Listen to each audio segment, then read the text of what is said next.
Assalamualaikum warahmatullahi wabarakatuh. Nama saya Sahrul Hidayat dari Teknik Industri kelas B dengan NIM 202069030005. Di sini saya akan menjelaskan tugas UAS Kimia Industri. Oke, yang pertama soalnya yaitu jelaskan prinsip dasar ekstraksi. Prinsip dasar ekstraksi adalah melarutkan senyawa polar dalam pelarut polar dan senyawa nonpolar dalam pelarut nonpolar. Serbuk simplisia ekstraksi berturut-turut dengan pelarut yang berbeda polaritasnya. Proses ekstraksi merupakan penarikan zat pokok yang diinginkan dari bahan mentah obat dengan menggunakan pelarut yang dipilih dengan zat yang diinginkan larut. Yang kedua yaitu jelaskan proses dari hasil ekstraksi minyak kenanga pada jurnal pertemuan 13. Yang pertama prosesnya yaitu ekstraksi minyak atsiri dari bunga kenanga dilakukan dengan menggunakan metode destilasi uap dan air atau water and steam distillation. Metode ini digunakan karena dapat menghasilkan minyak atsiri dengan kualitas yang baik disebabkan adanya suhu yang tidak terlalu tinggi serta alat yang sederhana. Dari destilasi yang telah dilakukan sampai dengan tetesan destilat berwarna jernih terhadap bunga kenanga, digunakan bunga kenanga segar sebanyak 400 gram untuk setiap kali destilasi. Minyak kenanga diperoleh dari destilasi uap dan air bunga kenanga segar. Ekstraksi dilakukan sebanyak 2 kali. Bunga kenanga segar sebanyak 4000 gram dan aquates 3 liter dimasukkan ke dalam dandang. Dandang dihubungkan dengan penampung destilat melalui sebuah pipa pendingin. Dandang yang berisi bunga kenanga dan air dengan kompor gas kemudian dipanaskan. Destilasi dilakukan selama 6 jam. Selama proses pemanasan, uap air menuju ke dalam tumpukan bunga dan teruap bersama uap air.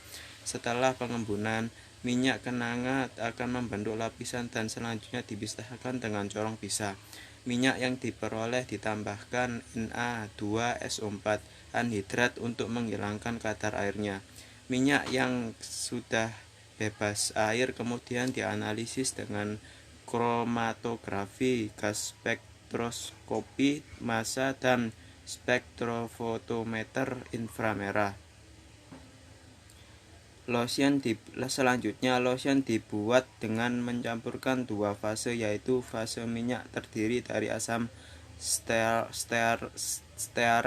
adepselin dan parafin cair dengan fase air yang terdiri dari tritanolamin dan aquates. Kedua fase dipanaskan sambil diaduk pada suhu 70-75 derajat Celcius selama 10 menit untuk fase minyak dan 5 menit untuk fase air, hingga masing-masing sediaan mencapai kondisi yang homogen.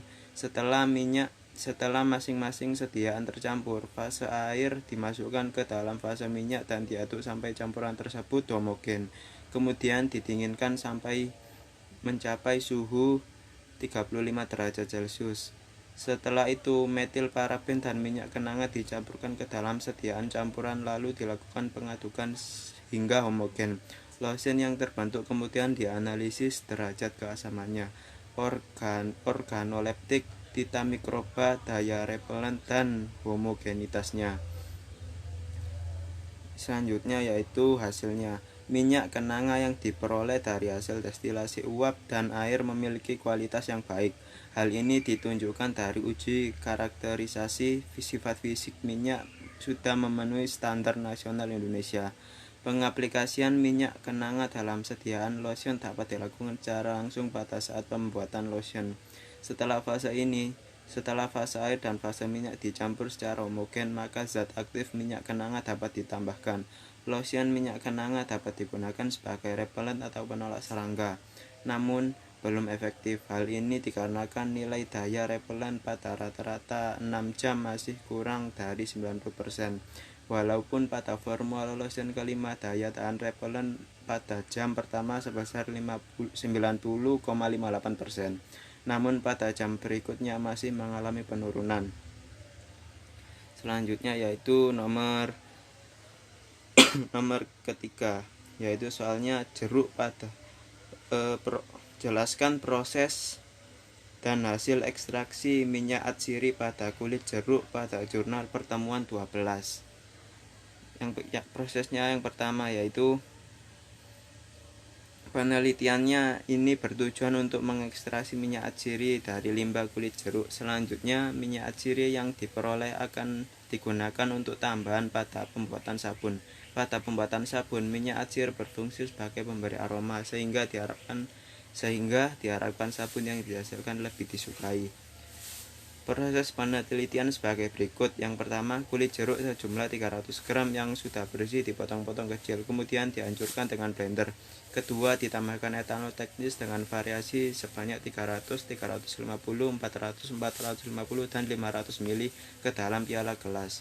Yang ketiga, proses ekstraksi dilakukan dengan pengadukan konstan 500 rpm dengan waktu 3 jam. Yang keempat, hasil ekstraksi disaring dan dilewatkan pada Na2SO4 anhidrat, kemudian filtratnya diambil. 5. Dipanaskan filtrat dengan vakum evaporator pada suhu 600 Celcius sampai etanol menguap semua, kemudian minyak atsiri yang sudah diperoleh ditimbang.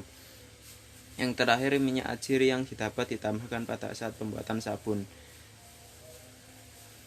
Hasil minyak atsiri yang diperoleh dilakukan identifikasi menggunakan alat JCMS, sedangkan terhadap sabun yang dihasilkan dilakukan uji hedonik.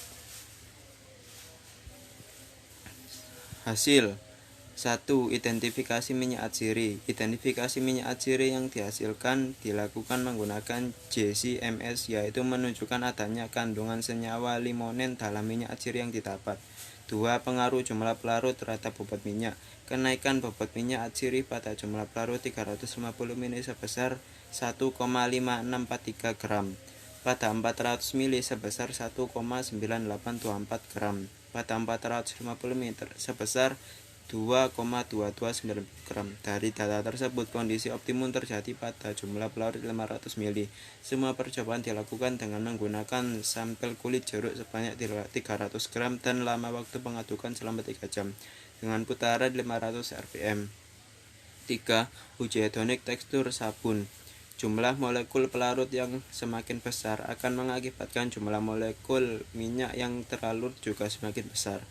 4. Uji hedonik aroma sabun. Pada pengujian aroma yang dihasilkan diperoleh data tingkat kesukaan tertinggi pada level sabun 445, yaitu sabun yang ditambahkan 2 gram minyak atsiri dan variabel jumlah pelarut sebanyak 450 ml, dan terendah pada sampel sabun 142, yaitu sabun yang tidak ditambahkan minyak atsiri.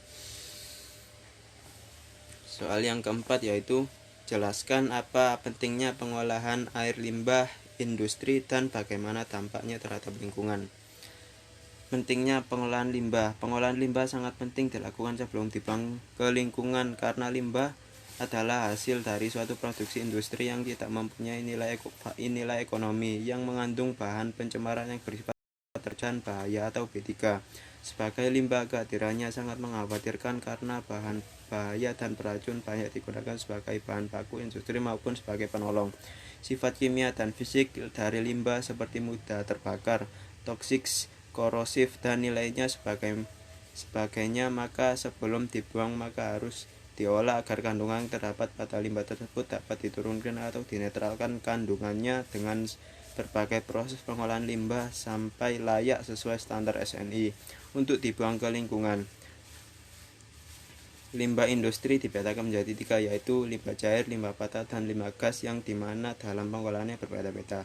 Limbah cair biasanya dinetralkan terlebih dahulu dengan proses penambahan air atau bahan kimia tertentu sesuai SOP.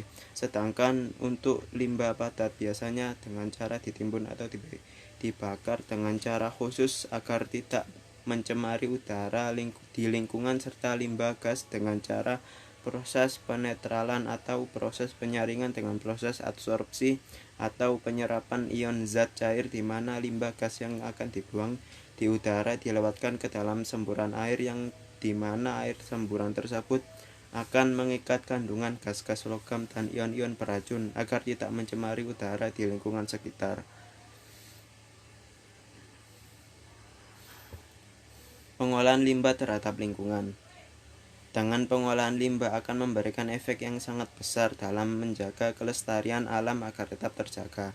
Dengan begitu, lingkungan tidak akan tercemari dengan limbah-limbah beracun yang berasal dari industri yang bisa merusak lingkungan. Jika limbah tidak ditangani dengan benar, dapat merusak dan menimbulkan kerusakan bagi ekosistem alam dan manusia karena efek dari kandungan limbah tersebut. Maka dari itu, pengaruh pengolahan limbah sangat besar terhadap kelestarian alam, lingkungan, ekosistem, dan manusia di bumi. Sekian dari saya. Bila ada salah kata, mohon maaf. Wassalamualaikum warahmatullahi wabarakatuh.